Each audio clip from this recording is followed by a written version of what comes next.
going on, everybody? It's your boy CJ. It's your boy Tim. And we back. It's the Say It Loud podcast. Now, it has been about a year. About a year. We had to take a break. Whole year. Had to take a break. Had to take a relaxation or a reset, revive. All of that. You know, just to get it back popping the way we want it to be. Exactly. I think my mic's loud. Let me turn myself down.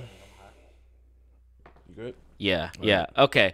I think if I'm gonna be honest with the people, and like I was honest with you, you know, when we first started to Say It Loud, you know, had these great ideas, everything we wanted to do, right? And we definitely watch. Dang, man. I feel like I just got a loud voice. Mm-hmm. All right, I feel like we definitely, or I did watch things like Here's the Thing, mm-hmm. or I don't think Here's the Thing is out yet. No. But Damn Internet, You Scary. Yeah. A lot of All Deaf Digital. Yeah. You know, the black content creators. Right. I'm into that. Yeah. So I definitely think I took from that and was like, I want to do that. And mm-hmm. I felt like I was creative enough to pull that off. Right. I tell you from my end, mm-hmm. Imposter syndrome was real. Mm. After the first couple episodes, I was like, what do I talk about? Right. You know what I mean? Speak on it. Contrary to popular belief, I am not that much of a people person. Mm-hmm. Like, I don't talk a lot mm-hmm. to people. I'm very quiet. So, but when I get on stage, I come alive. You know what I mean? Yeah, I'm on the flip side of that coin. I love talking. I love debating. I love talking about my top 5, whatever it is. And if you look at my Facebook, it's like all over it. And even I just discovered TikTok and making my kids laugh at me. It's like, it's nothing funnier than almost 40 using TikTok. I'm there. It's hilarious. Like, I get looks from my daughter like, Dad, you really doing TikTok right now? Are they on not to be all in your social media business, but you get views and stuff? Yeah, I get a few. I got a few followers too. Have your daughters been hating? Yeah, they hate a lot. They be hating on your boy a lot. But no, I'm definitely I love talking. I'm somewhat of an introverted extrovert, if that makes sense. It makes perfect sense. Yeah. I have my chill moments when I'm in the house, but you know, when you put me in a room full of people, yeah, it's on the cracking. I feel it. Right. So yeah, you know, it got a little hard to try to keep doing the podcast, even though we was only 8 episodes in. I get we didn't get far in and we had to take a break. But right. Sometimes you need to take a break so you come back stronger. Exactly. I mean, it didn't help that we was in the middle of a whole Panda Express. Oh, that was trash. You know what I'm saying? Trash. Like we just got our feet wet. We going forward, and all of a sudden, bam, COVID. You know, we was in the studio, aka my apartment, you know, and shooting and having a good time. And then when it came to, okay, we got to do this online. Yeah. I'll tell you, at my job, yeah, I hated doing meetings there. I started being like, I'm sick, I'm opting out. They was like, it's from home, turn the camera on. You know? But I hate Zoom meetings. Right. So I think when we had to do that, mm-hmm. add that on top of I was already like, No, see, these employers, they think they slick because they be like, oh, you don't have to use your camera, but then they send us all cameras. Like, mm-hmm. like you must want us to use these. You trying to be nosy. You trying to see what's going on at home. Yeah. You ain't about to be. You don't have to be slick. You ain't got to lie to kick it. Wait, actually, that's one of the things which I do TikTok too, and that's one of the videos I'm doing is what I'm really doing during a Zoom meeting. And right. When the Ludacris song comes on, who's your housekeeper? What you keep in your house? You know, I'm all in your business. Like, what's that in the back? In your business. All they your think business, they slick. You know? But, yeah. But what's been going on with you, bruh? Oh, man, a lot of things. Big things popping, little things stopping. Hey. First time I'm saying this, like, publicly other than my inner circle. Yeah, I quit my job. No way. Oh, yeah. No way, bro. Oh, yeah. Oh, time out. Oh, yeah. Stop the presses. Why did you quit your job, bro? So, all right. First of all, to everybody who didn't think I was going to do it, y'all know me like that. Wow. No. Wow. So I had an office job. Right. I'm not going to name any names because I'm not on bad terms with right. them. So I had an office job, and I was I was managing the mail department. had a salary. The money was okay. Mm-hmm. And it was a lot of work for not what I figured was fair. Mm-hmm. But with me being me, I always try to be creative and add stuff to make stuff better. So I added a whole lot of work for myself, which was, some could say, was unnecessary, and it may have made me a little bit more bitter. Right. But then COVID hit. Right. When COVID hit, everybody in the office left and went home and worked on computers, except the mail department. Oh. The mail department had to stay and work, and the mail department only consisted of me. Oh. So I was there for a year. Oh God, there's still not people in the office. So about a year and a half by myself, and I started to feel some kind of way. Oh. Now, obviously, you can't do the mail from home, but that ain't the point. Right. I don't care. I still feel a way. So then with 2020 and everything, and I started to develop a lot of different talents creatively, and I started to kind of run with those, and I'm at the point now where I'm willing to bet on myself to build a future, as opposed to going to a 9-to-5, doing what I don't want to do, not making the money I feel I should make, just to barely get by. Well, I'm not doing bad, but if we consider that doing bad, I could do better. You know, I got the clothing line, Hustler Mentality. Mm-hmm. Make sure you check that out. Speak on it. Where's money's coming from? Mm-hmm. I author. I do books. I do art. You see all the art in the back. This is by black artists. Mm-hmm. Me. So I'm doing that. I'm using a lot of my creativity now to try to move forward, because life is too short. Yeah. 2020, if it's taught nothing else, is that life is very short, and I don't want to spend the little time that I have here doing stuff I don't want to do. I can feel that. I can feel that. Life is definitely too short. See, they tries to break your back down, Kunsta. They tries to break your back across the horses and tries to work you to the bone. See, that's what they tries to do. But you got out. You got out before they could do anything. You was free now. What they saying? I was give us free. Give us free. I got my free. So, but here's the kicker though. So the extra work that I added for doing right was doing funny videos. Now I already do funny videos for Facebook and TikTok and all that stuff. So I figured, how could I parlay that into maybe a work thing? And so I started doing videos for them, and we call them cultural videos. And they fell in love with them, and I had been doing it for a year at my normal pay. Then when I got the balls to be like, all right, I'm done with the dumb stuff. But if y'all still want them videos, we could talk about it. And they was like, I mean, they ain't had no choice because I said I was leaving. So, but they did like the videos.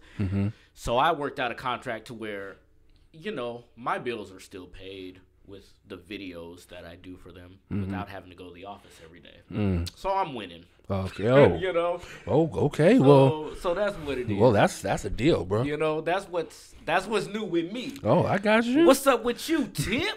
Man, ain't no thing but a chicken wing on a string at Burger King. You know what I'm saying? No. I don't mean to get dark, but Pops passed like a year ago. On my daughter's birthday, like that. That cut, yeah. It hurt enough that he died, but on my daughter's birthday, like, I mean, that's why I say, take care of yourself. You know what I'm saying? Like, go to your doctor's appointments. Take care of your health. That's so important. You know what I'm saying? Like, your mental health too, because that's where it starts. Take care of your mental health. That's most important. See, Pops, God rest his soul, he was going through a lot of stuff mentally, and it just took a toll on him. And my sister, she was the first one to see him take his last breath, and then my mom was the second. And it hit her real hard because she was his caretaker throughout this last year of his life. So, but yeah, Rest in peace, Terrence Sanders. Rest in peace. Rest in peace. Rest in power, King. You will forever be missed. Never forgotten, ever. What else? I'm still working at the same job, but I'm working from home. And that's an experience. I get no love for that. Well, now I'm working from home for real. Yeah, you at home for real. No, I'm working from home.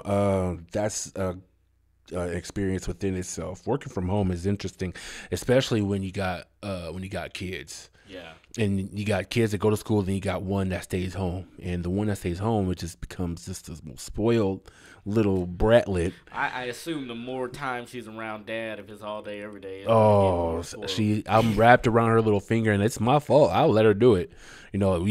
Us dads, we are so hard on our sons, but we ain't, when it comes to our daughters, we just little softies.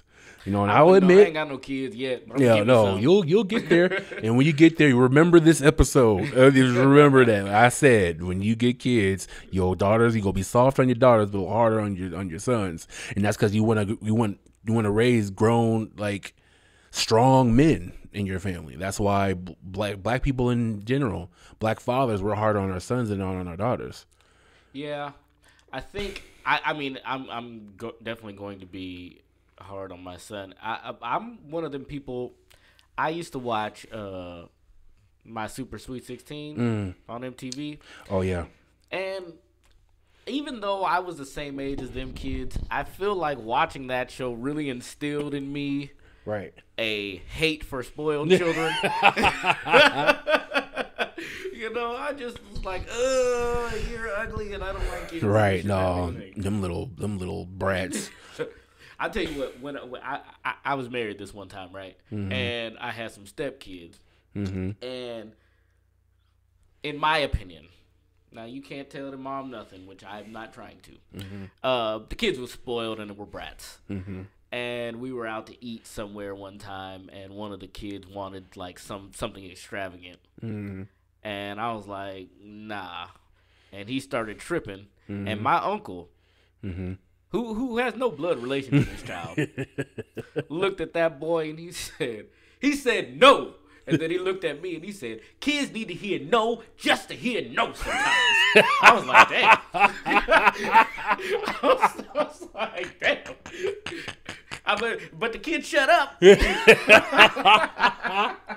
Kids need to hear no sometimes. Sometimes you just need to hear no so you know what no feels like. Right. I agree with that. Not that I won't give it to you later. Not that you didn't deserve it. I just need your spirit to know what no feels like. Mm-hmm. Right. Them spoiled brats. I swear I used to watch that show with so much disdain. Like, these kids, like, ain't no enough pesos in a Mexican Walmart for me to get you a pony or say no. You tripping. Even if I had the money, no. Tripping about what color Lamborghini you got. Oh, I wish you would. I will. Get in that. No, look, I'm so crazy. If I brought my kid home a Lamborghini for this Sweet 16 and they're like, I wanted it in red, I don't like yellow, get this out of here, I'll be like, okay, I will crash it in front of him. And I would not get him another one. I will do it. I'll crash it with me in the car. Look, let me tell you something. I'm crazy. I wanted the red Lamborghini, not the yellow. All right. Go stand out in the middle of the street. I'm going to hit you, and your blood going to spatter all over it, and it's going to be a red Lambo. It's going to be red, then. I'm going to take it ungrateful. Ungrateful. And I ain't got no Lambo money. I'm just talking from speculation on how I would feel. Right. If my offspring was so disrespectful. Disrespectful. But I think that's part of the problem is if you grow up rich. Yeah. You understand money in the sense enough to respect it. Right. So I don't put the blame fully on the kids that are that age that act like that. I definitely blame the parents. Mm-hmm. Yeah. Because parents be some suckers sometimes. Yeah. No, parents is trash no too. No kids, so I don't know. No dog in the fight. Your turn is coming. Oh, but I do want to open up. I went to the Morris Day concert last night. Okay. Me and my mama. And I'll say this much. Morris Day is 63. He's 63 years old. He moves around that stage like he's a good 38. He still got it. Like Charlie Wilson Like be moving? Charlie Wilson be moving. Now, let me explain something to you. When you live in a state such as Washington, you live in an area such as Seattle, nobody comes up here worth talking about, worth breaking your back for. We get the occasional Beyoncés and the Billie Eilishes and whatever's popular right now. Billie Eilish. But I'm just saying, you know what I'm saying? But when you're like 30 and over, the ones that you grew up with listening to don't really come up here. No. It's rarity. And if they do, it's like it's some church or like some small real like I'd say it's either one or the other. It's either like some hole in the wall you didn't even know they were coming. Right. Or it's a big stadium concert where the tickets are like $300. Right. So that's then in my case it was at the Muckleshoot Casino. Now they just rebuilt this the little concert hall part, so it was a lot of people in there. It was funny. For one, I was the youngest person there. No lie. Now it might be false because from what I can tell, I was the youngest person in the room. All of 37 years old. The Jerry Curls was popping. The Jerry Curls was out. The Sugar Mamas and the Cat Daddies was out. Hey, well, the silk suits and the penny loafers was out. Man, the leather jackets was knew out. It was time to step out. They knew the salt. First of all, when you use phrases like "step out," that means you dress a certain way and you go into a certain. That means you're coming out the house. That's you stepping out the house in front of people. The salt and pepper beards was popping. The salt and pepper hair was cracking. Yes. You could smell the Bengay in the air. Like it was all the old heads came out for Morris Day in the time. What's the hair stuff that looks like oh man. What was it, hairspray? No, it's like a gel stuff for black people. You know the black hairspray comes in the orange can. Aquanet? Is that what it? No. Comes in the orange can. You know what is it? Anyways, regardless, man, it was a packed house. Yeah, and it didn't look like it because the tickets to come to the concert at 8. Me and Mom got there at like 7:30 because we on time for stuff. We wouldn't be early for stuff. You know what I'm saying? We were get our seat. We got there and we sat down. And it was relatively empty, and then everybody started coming in. And when it got close to like 9 something, that's when everything got full. And then Morris Day hit the stage, and he started to smoke, and like it was a whole like production. Like he put on the best show I've ever seen. Oh yeah, live. And I went best to live show you ever the seen? best, bro. And I went to Key Arena to see Sam Smith. Now, if y'all know who Sam Smith is, Google him. That white boy can sing his behind off, and up to that point, that was the best concert I've ever been to. And I saw Tyler Tribbett live too, and he put on a great show too. Granted, it was at a church, but it was I saw Kirk and Fred and CeCe. Okay, but it was still a good show. Yeah. But Morris Day put on the best show I have ever seen, and maybe it's because it's my own bias because I love Morris Day at the time. I love Prince, and I was supposed to see Prince live, but it didn't work out. So it's the closest I can. He's dead. Rest in peace. So the closest I can get to seeing Prince live is Morris Day at the time. They put on the best show I've ever seen ever in my 37 years of life. I enjoyed every last minute of it. It was great. The band was great. Jelly Bean was still the drummer. Jerome wasn't there though. Jerome wasn't there. Jerome was not there. It was some thick brother that was the Jerome replacement, quote unquote Jerome. But tour is a lot for older people. Yeah, tour is a lot. Right, for older people. But Morris Day, he was, and then it was funny. But halfway through the concert, he gets to his slower songs. Right, he leaves the stage, goes backstage, and the band is just up there playing, and we can hear him singing. We don't see him. It's like, where is he singing from? He's like, I'm backstage.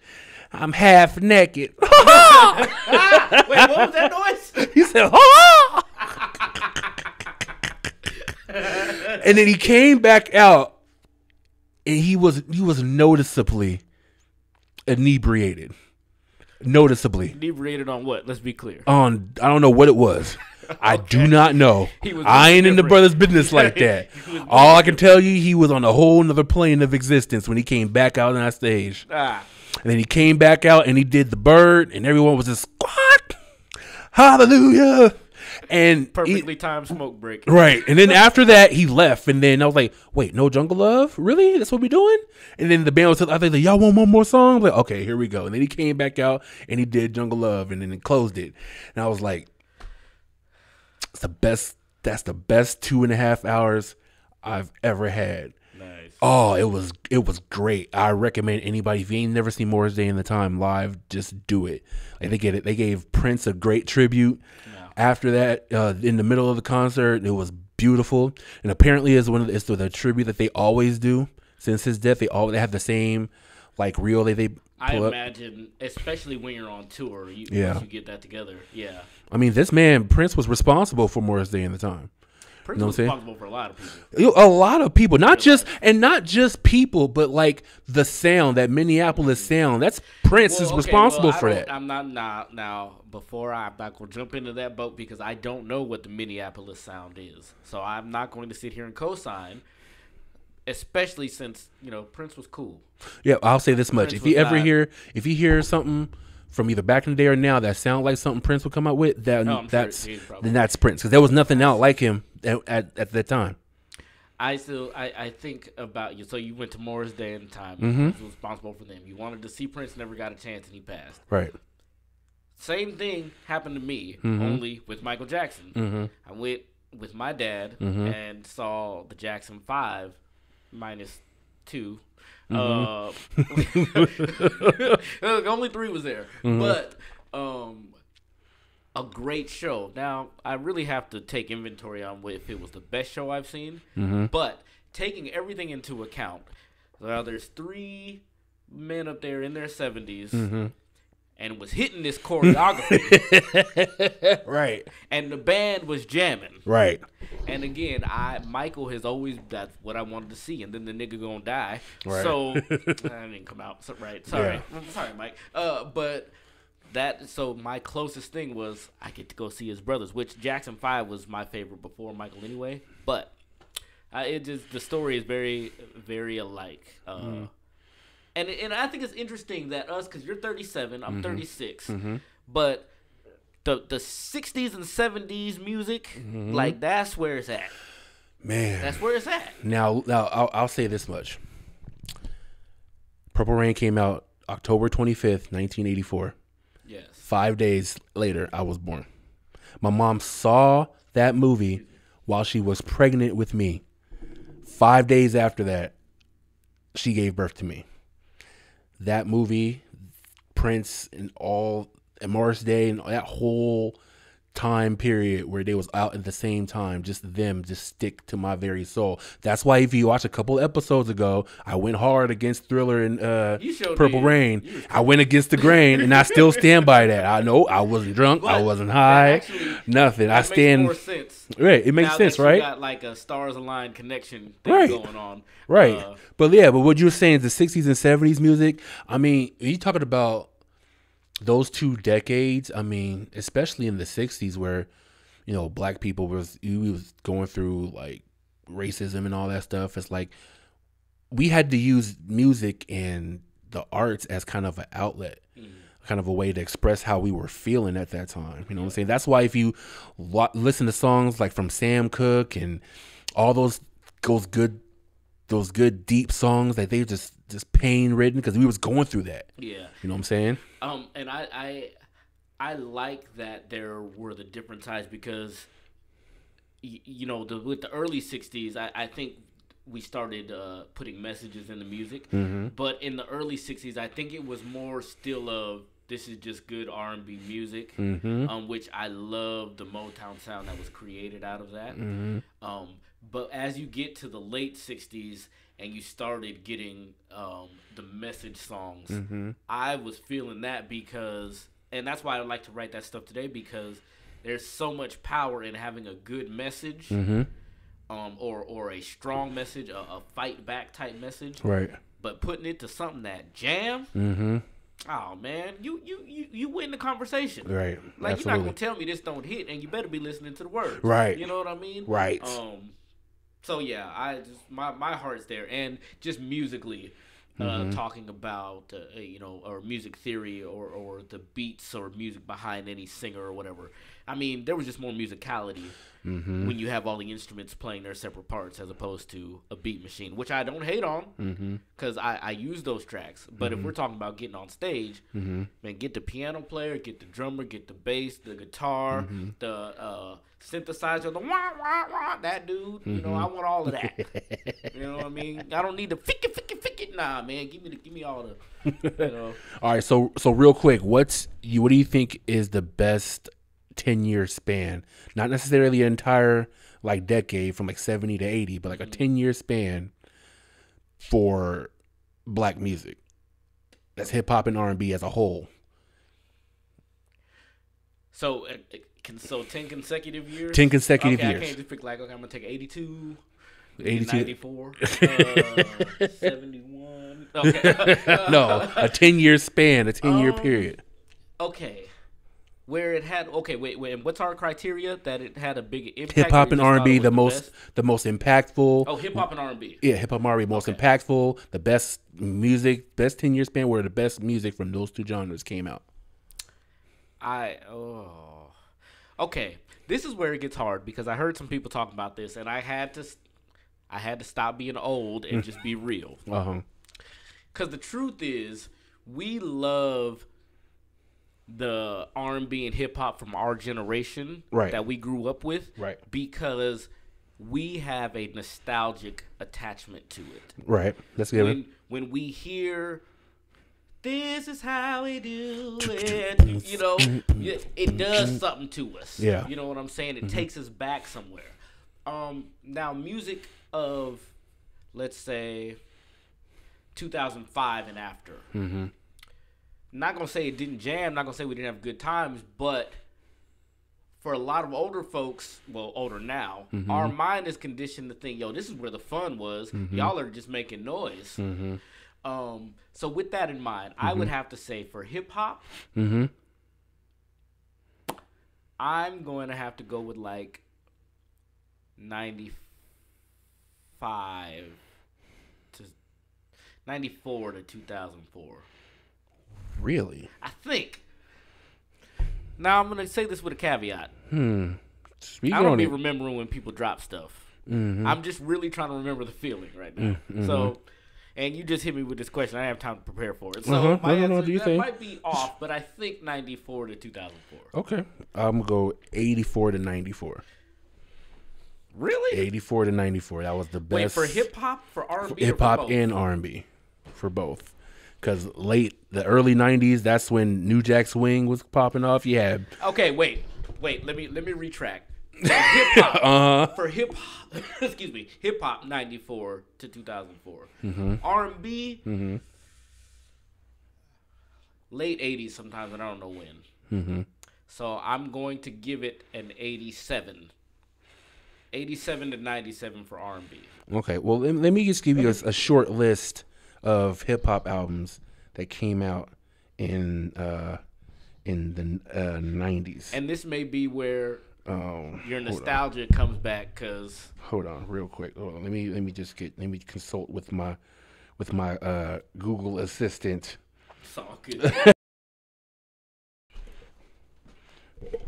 Okay, and now just a few from 1990. Okay. And that's just hip-hop. Now, let's look at real quick. Just want to stay on this topic real quick, just to visit it. Some R&B albums that came out in 1990. Okay, shoot, let me see. Hold on. Oh, Poison, Belle Biv DeVoe. Wait, are we calling that hip hop or R&B? That's R&B. That's R&B. That's technically New Jack Swing, which can go both ways. Yeah, I'll give it the New Jack Swing. Which let's see. Got that Johnny Gill. That's that first album. Can I say something about Johnny Gill real quick? Go ahead. I think Johnny Gill has one of the most amazing voices. Absolutely. Ever. I don't think his album was that great. What? Oh, see. We're gonna fight. We're gonna fight. But that man can sing anything. That album. But I just mean, wasn't anything memorable about it for me. But that's just me. I got you. You know. The Revival. Tony came out in 1990. Ooh. Well, I got them in my 87 and 97. Yep. Yeah. Okay. So I mean, that's just 1990. You know what I'm saying? Yeah. Like, I mean, we can go further, go to 90 to 94, but I mean, it's just more classics after classics. That's just, if you look at some of the classic albums we've had in hip hop and R&B. Yes. I would say the bulk of them came out in between 84 and 94. Yeah, you know what? When you think of hip hop, And if you want to go pop, Bad came out in 88. We talking pop, yeah. You bring Michael Jackson into it, that would have changed my timeline. Okay, but that's why I clarified. You was like, for R&B hip hop, I was like, okay, if Mike ain't in this, okay. Well, let's keep him out of it then. Yeah, because he was a game changer. That's classic. Okay, I'm gonna see these classic hip hop albums because here's the thing. If I'm gonna be honest, again, albums. After a certain point, I didn't get albums anymore, and before a certain point I was too young to actually go get the albums, right? So I'll know songs off of stuff, but after a certain age I may have just forgot or whatever. But I'm looking here, let's see, Illmatic in 94. I remember that was good. That was a good album. I think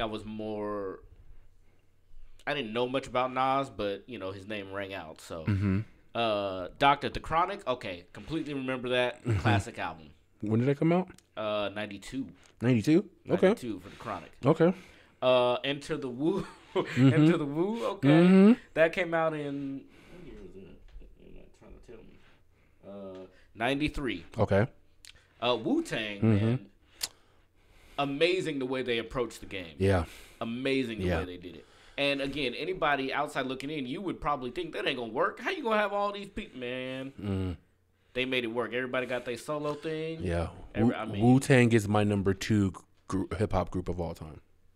Groups. We gonna have to do a segment on. Oh, we will. Because I have to think of all the groups. Let's table that one for the next episode. We gonna table that one, but I will say this: like in Wu-Tang, Method Man, hands down my favorite. Method Man is my number 2 hip hop artist of all time. Straight up. Number 2 of all time? Of time. Nice. All time. I think, wordplay, again, being a writer, wordplay means so much to me. And the way Meth put some stuff together, I was scrolling and he had a little freestyle from some years ago, and I was just like, that man ridiculous. No, I'm all about cadence and your flow. Yeah. Like how you put the words together, your metaphors and all of that. Method Man is like, he's up there for me because I could just listen to him all day. Yeah. You know what I'm saying? And I'll say this, if I'm real, I actually like his bars more as a full-grown, was he in his 50s now? I'm telling you, the man is barred up. Yeah. And no corny stuff. Like like LL Cool J. Oh, see. Listen, whether somebody was talking about doing the verses against him, LL, I am not taking away what he did for the culture. Mama Said Knock You Out in the era was one of my favorite, but I just don't feel like his music aged well. A lot of Ice Cube stuff. Not all.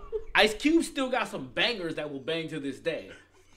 But that's great. Or Run DMC. You remember the cipher? Yeah.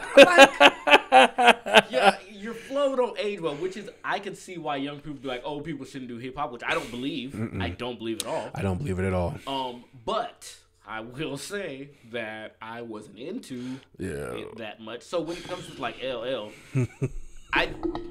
he was definitely great in the beginning of his career. Towards the middle, but then like after that James Todd Smith album, the one he had with J-Lo, remember that one? I was just like, yeah. I had the misfortune of actually buying that album because look, I was working at Target. Word. I worked in the electronics booth, and it just dropped, and I'm like, okay, LL's my guy. I must get this album, see what it's about.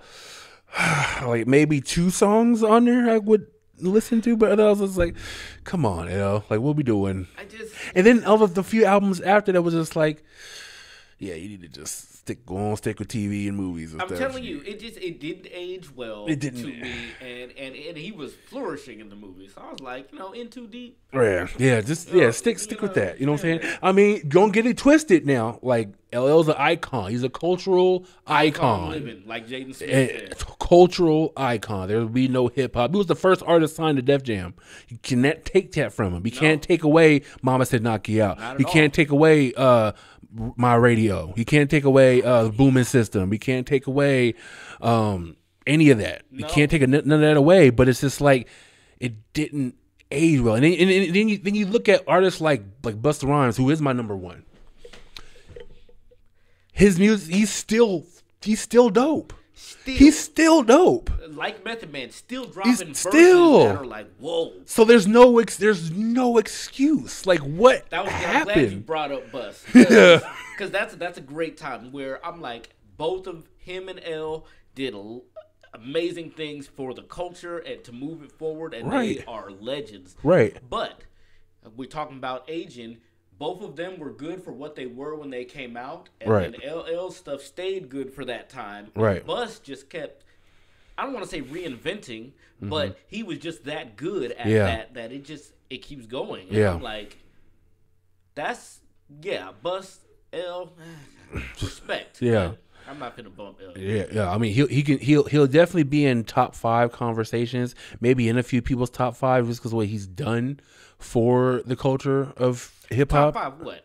Artist of all time. Artist of all time. Busta Rhymes? No, I'm not. I'm sorry. LL Cool J? Yeah, LL. Some will put him in their top 5. Some will put. I'm just all time. That's encompassing everything, which has to be. Well, in my mind, maybe I have bad things to judge by, because I'm like, yes, what did your music do when it came out? Right. And how did it age? Right. Because when you start talking about of all time, then you have to put them over a wide span. I'm like, well, can I really listen to this now? Or was it just a feeling I had back then, which was great, but there's like a lot of better stuff.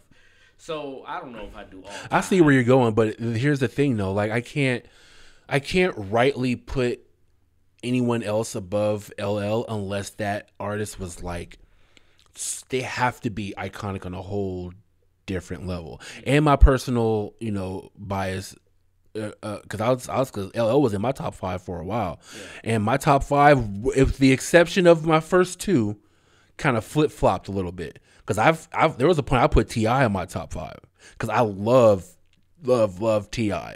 Anything T.I. puts out, I'm on it. There's a time I had Eminem in my top 5. There's a time I had Biggie above Tupac, and there was a time I had Tupac above Biggie. There's a time where neither one of them was in my top 5. There's a time neither one of them are in my top 5. That time's now. I like Biggie and I like Pac, but I like certain things in music. Right. You know what I mean? Right. Okay. Not taking away anything from them. No. But because I know a lot of my friends will put Pac in their top 5 automatically. That's what I don't like. And just because he's dead. Same with Biggie. Be like, oh, I'm gonna put them in my top 5, and they'll say, yeah, it's lyrics, but I know it's because that's nostalgia. He's dead, and nobody better disrespect. I'm like, it's not disrespect if somebody thinks somebody else is better. And here's the thing too with that. It's like that is even a debate because they got killed in the prime of their life. You know what I'm saying? Exactly. Biggie only had 2 albums before he died. They weren't deep catalog. No, they wasn't. But they were still iconic Pac. in their own right. Pac still got music coming out. Yeah. You know what I'm saying? And he's Pac in Cuba recording. Yeah. He over there dropping hot Here fire you with go. Dylon. Are you one of them? You one of them? I don't know. I've seen a few pictures that was like, that's very Pac-esque. I'm just saying. I've seen a couple pictures on the gram. No, you're dumb, bro. Okay, so then give me this thing. I might have to think about mine, but what's your top 5 hip-hop? Busta Rhymes, number 1. I was about to say, which order you... Okay. No, I'm going to go number 1, Busta Rhymes, hands down. There's nobody that will ever be better than Busta Rhymes to me. I'm sorry. Are we talking lyrical? Everything. Live performance, lyrical. Let's clarify before we go on, because I have different standards that I judge. Mm-hmm. So, What are the things we gonna judge our top 5 on? Lyrics for 1. Live performances for 2. Impact on hip hop for 3. Nigga, I type slow. Oh. Okay, lyrics. Lyrics. What else? Impact on hip hop. Impact. Got it. Discography. All right. Got it. I'm not gonna put sales into it because that's something extra. That's something extra. Too. And be fudging numbers. No. That shouldn't determine whether or not you're in somebody's top 5 or not. Just how much you sold. Because if that was the case, then artists like Drake and Kanye would be like the greatest of all time, and that's not the case. I think this is good. Lyrics, impact, and catalog. Busta Rhymes, number 1. Method Man, my number 2. And this is where it gets tricky because I love there's artists like Redman, Eminem, Pac, Biggie, T.I., Ludacris. Man, you got 3. Okay, but see, that's the thing. I don't know which 3 to pick, really. Like, I mean, because if I say it right now, it's gonna be cemented forever. That's right. On the interwebs. You finna say it loud. Yeah, I'm finna say it loud. Okay.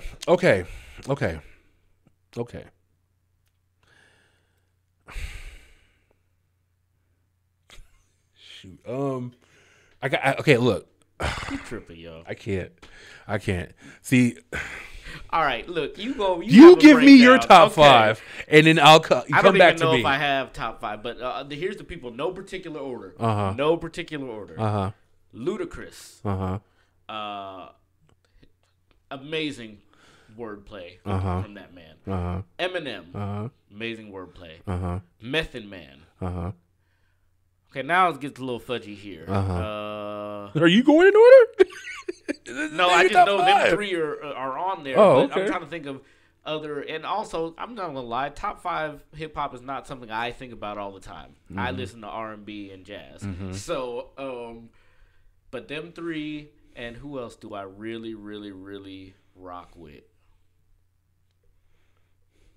Oh, I do rock with Busta, but I don't know if he's ever been in my top 5. So I don't want to cap right now. But, I don't know. I got 3.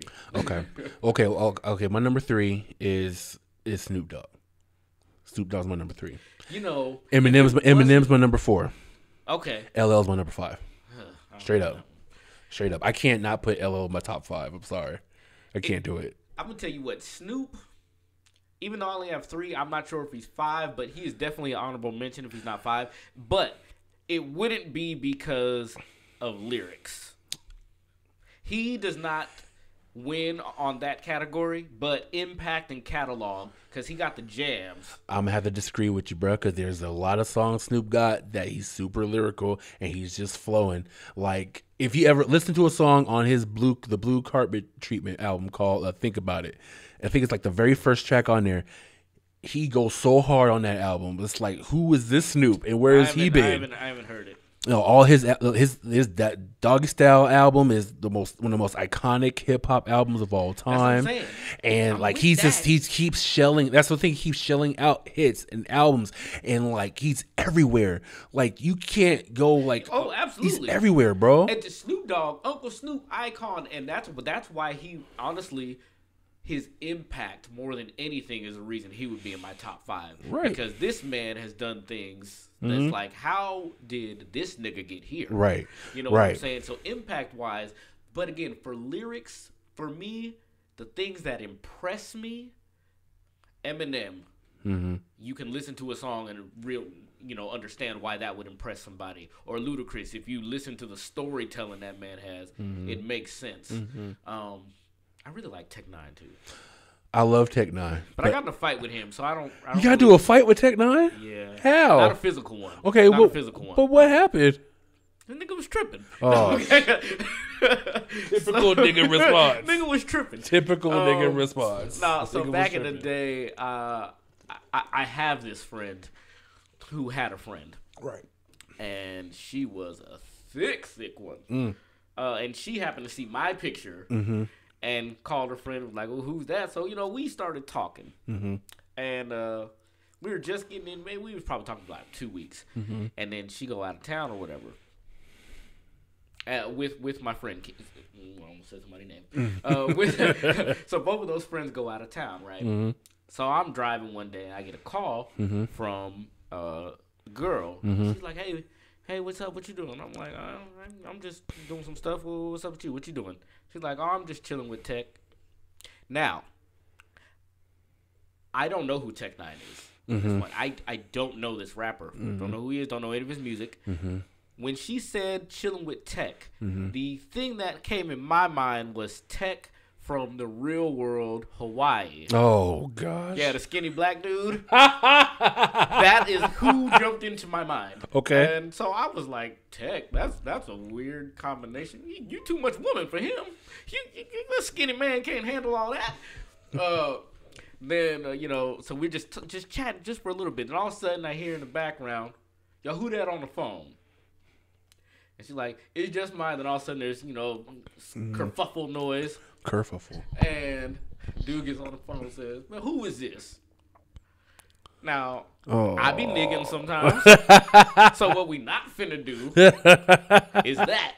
So I could probably respond. I was like, "Nigga, you called us." Now, mind you, it was just me. There was no us. Right. And he didn't call. She called. But regardless, I'm right. like, "Nigga, you called us. Who are you?" He was like, "This Tech 9, nigga." Now, again, I sincerely, truthfully don't know who Tech 9 is. So it wasn't trying to be disrespectful. I was like, "Who the fuck is that?" That's what, and then he said, "Yo, don't be calling my beep when she on the road. This my wife." And I was like, "Oh, all right, whatever, dude." And I mean, so I guess I wasn't a fight, but that was the, our back and forth. But I listened to him after that. I kind of like him. I kind of like him, so I wasn't mad at it. No, Tech 9 is dope. Tech 9 is actually in my top 10. Yeah. Yeah, he's in my top 10. I like what do you call it? Chopper rappers. Yeah. Which I think is one of the reasons I like Busta so much too. Yeah. And what's funny is that he switch up his flow. He's always been rapping that way though. Like if you listen to him from Leaders of the New School, he was still on that chopper flow still. Kind of a left turn, but have you ever noticed back when he was with Leaders in New School, did you ever feel like his head was astronomically big? Yeah, I think it was his hair that made it. Was it? Yeah. Because even now, I look at him and he looked like he got a big peanut M&M head, but he's buff now. Yeah. But he wasn't buff then, but his head was big. But you saying it was the break? Yeah, it had to have been the dreads that made his head look as bigger than what it really was. His head is I'm not gonna say it's bothering me, but I just be like, no, I love everything about Busta, bro. Like his whole discography. Yeah, I love like everything from him. Like if I'm real, I like his acting. I wish he was in more movies.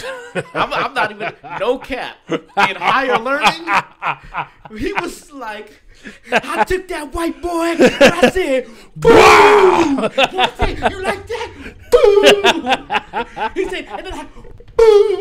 I was like, yo, Busta Rhymes is hilarious. This nigga beat up Mike Myers in the house and stuff. Like, nigga, what? This nigga's beating up Mike Myers for real? And they didn't kill him. You would think that they would kill the rapper in the movie. He survived. He had that in the contract. Yeah, I ain't dying for y'all. Or they did have him dying and he died horribly. It was like, you can't act that. Yeah, okay, you know what? Let's let him leave. Just let Mike Myers rest. Wait, now which one was this? It was Halloween. I want to say Resurrection. When they did the whole like reality TV show in Mike Myers' house, and him and Tyra Banks was like working together, and he dressed up as Mike Myers to scare the people, but the real Mike Myers was in there at the same time. See, I gave up. Let me touch on that real quick. Not just on Halloween, but franchises like Halloween that want to milk the whole franchise for what it's worth. What? Actually, yeah. Let's touch on this real quick. Now, you can potentially ruin a very good movie by putting 8 movies after it. Case in point, Fast and Furious. You didn't need one. Okay, 2 was okay. 2 was decent. 1 was perfect. It was a great movie. I love Fast and Furious 1. But then you go away from street racing. Now you're working with the CIA and the FBI and secret organizations, and now you're driving off of planes and what? Like, listen, how did we get here? I'm not gonna lie to you.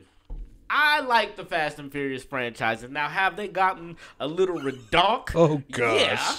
But yeah, you like cars flying off of airplanes. I'm gonna tell you, the airplane scene was cool. But the last one that came out, Fast 9, when Ludacris and Tyrese of all people, the two colors, go to space. Yes, in a Miata or whatever it was. With duct tape on the spacesuit. You like that? That was dumb. You like that? Yeah. But I'll say this though, with those types of franchises, actually before I go on, I think it was Fast 7, probably my favorite one. Mm-hmm. So, you get deep, they got some good ones in there. But the point of all this though is we still gonna go watch it. They just released Halloween, whatever. Yeah.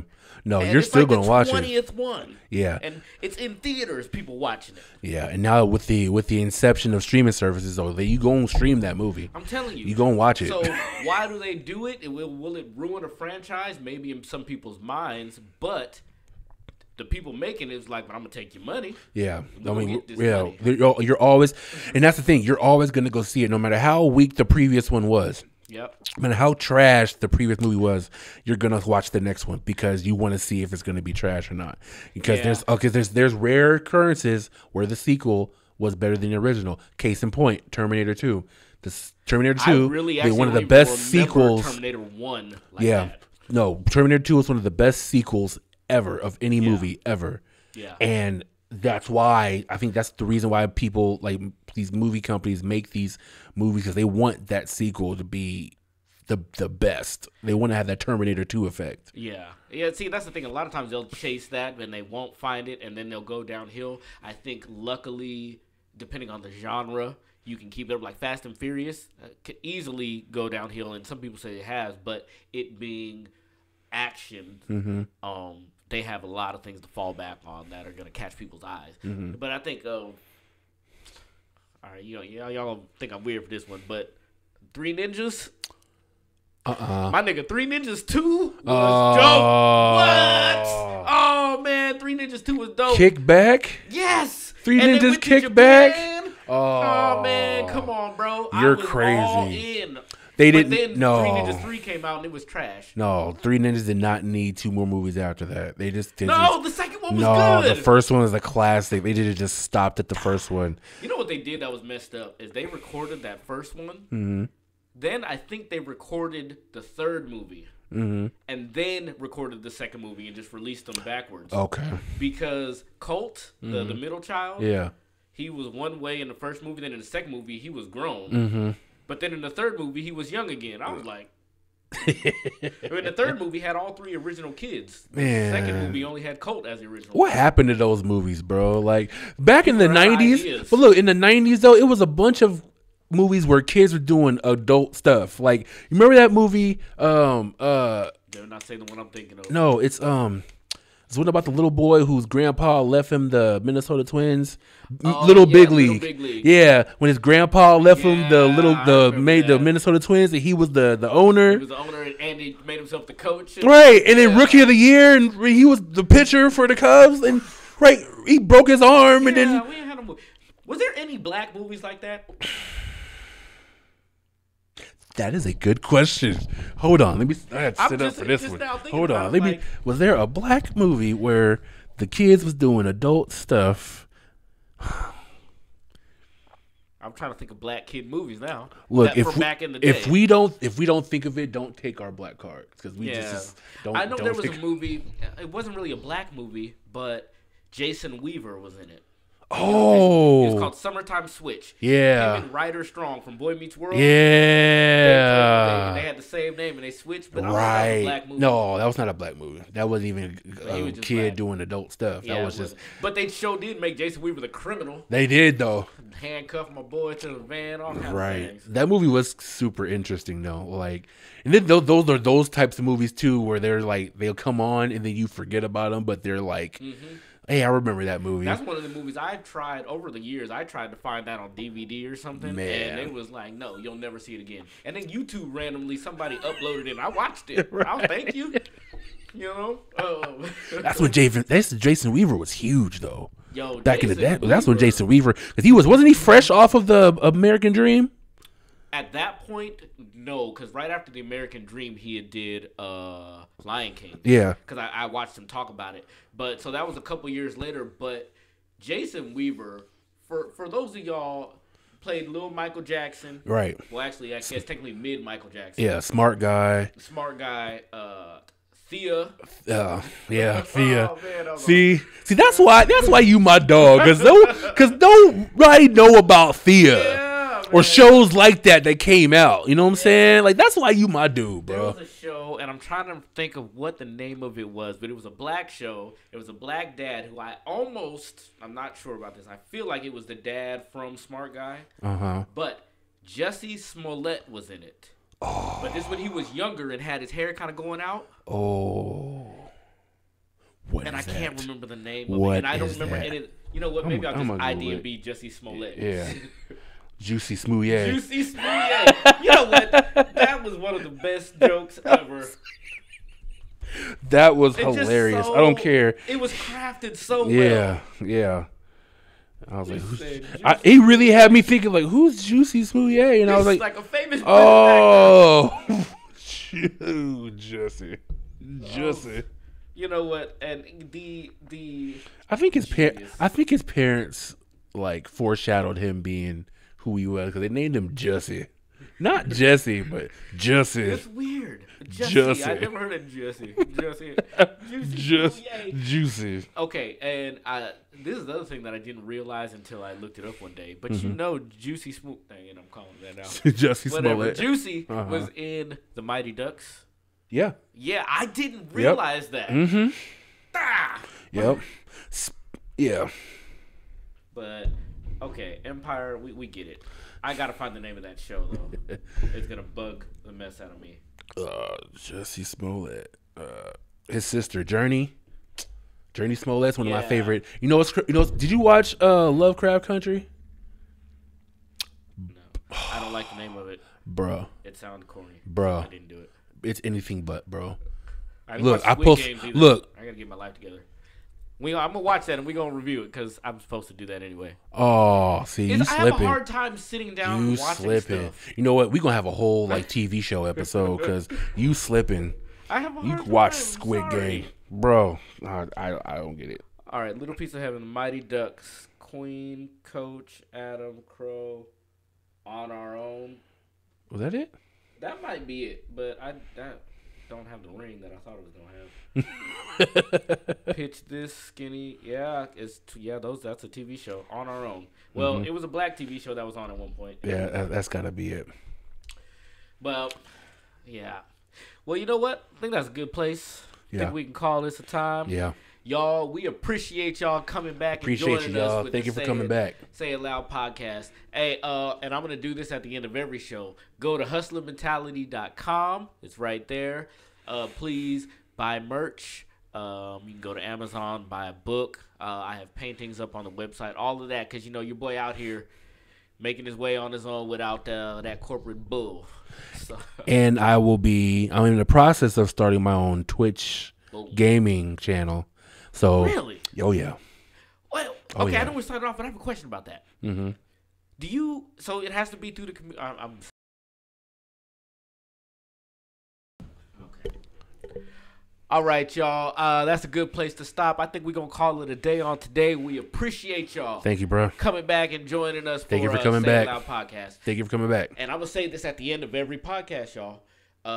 Hustlermentality.com. I got merch. I got paintings. My book is there.